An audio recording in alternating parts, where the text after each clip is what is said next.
మన కథలో కథానాయకుడి పేరు అనిల్. వారిది ఒక అందమైన పల్లెటూరు. తను 10వ తరగతి వరకు అక్కడే ఒక చిన్న పాఠశాలలో చదివేవాడు. తరువాత తన స్నేహితులతో కలిసి ఐటీఐలో జాయిన్ అయ్యాడు. తన తండ్రి పొలం పనులలో కూడా సహాయం చేస్తూ ఉండేవాడు అనిల్. మన హీరో అనిల్ జీవితంలో కూడా ఒక అమ్మాయి ఉంది. తనే వాణి. తనతో పాటు చదువుకున్న తన క్లాస్‌మేట్. చాలా మంచి స్నేహితులుగా ఉండేవారు ఇద్దరు. వారిద్దరి మధ్య పరిచయం పెరిగే కొద్దీ స్నేహం కాస్త ప్రేమగా మారింది. ఒకరోజు అనిల్ వాణితో మాట్లాడడం వాణి తండ్రి చూసేస్తాడు. అప్పటి నుండి వాణిని బయటికి పంపించడం మానేస్తాడు. రోజు తన కోసం ఎదురు చూసేవాడు అనిల్. ఒకరోజు వాణి స్నేహితురాలు ఒక ఆమె వచ్చి, "ఏ అనిల్, వాణి వాళ్ళ నాన్న తనకి పెళ్లి సంబంధాలు చూస్తున్నాడట. నీకీ విషయం చెప్పమని నన్ను పంపించింది" అని అంటుంది ఆమె. వెంటనే అనిల్ వాణి వాళ్ళ ఇంటికి వెళ్తాడు. "ఏంటి బాబు ఇలా వచ్చావు? ఈరోజు పొలం పనికి వెళ్ళలేదా?" అని అంటుంది వాణి వాళ్ళమ్మ. అంతలో వాణి వాళ్ళ నాన్న బయటకు వస్తాడు. "ఏంటి గాలి ఇటు మళ్ళింది? ఏంటి సంగతి?" అని అంటాడు అనిల్‌తో.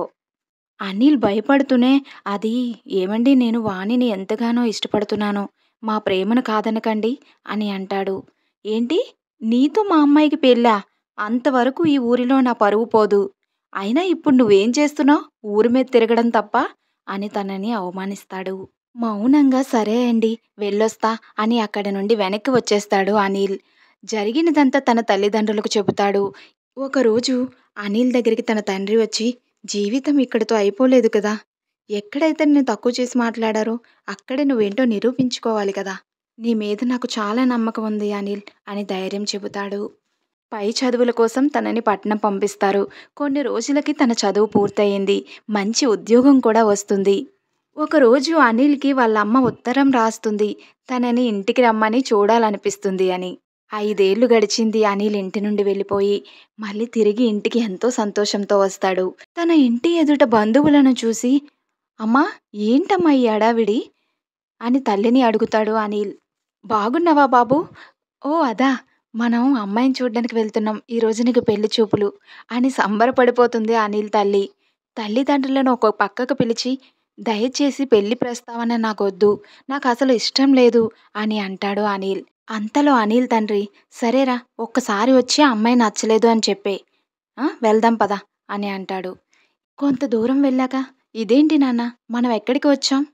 తన గుండెల్లో ఏదో తెలియలేని బాధ మొదలైంది అనిల్‌కి. ఎందుకంటే అది వాణి వాళ్ళ ఇల్లు. వీరంతా లోపలికి వెళ్ళి కూర్చున్నారు. ఆ అమ్మాయి వచ్చి ఎదురుగా నిలబడింది. "టీ తీసుకోండి" అని అంటుంది వాణి. అప్పటికే అనిల్ కళ్ళల్లో నీళ్లు నిండాయి. వాణి వైపు ప్రేమగా చూస్తాడు అనిల్. "ఎలా ఉన్నావు అనిల్?" అని అంటుంది వాణి. అంతలో వాణి తండ్రి, "బాబూ, నువ్వు చదువుకోవడానికి పట్నం వెళ్ళిన వెంటనే మీ నాన్న వచ్చి నీ గురించి చెప్పాడు. కాకపోతే ఏమీ తెలియలేని వయసులో పెళ్ళి అనే తప్పటి అడుగు వేస్తారేమో అని నేను ఇలా చేశాను. అనిల్, నన్ను క్షమిస్తావా?" అని అంటాడు వాణి తండ్రి. అనిల్ వెంటనే, "లేదండి, పెద్దవాళ్ళు చెప్పే ప్రతి మాట మా మంచి కోసమే కదా! నేను అర్థం చేసుకుంటాను" అని అంటాడు.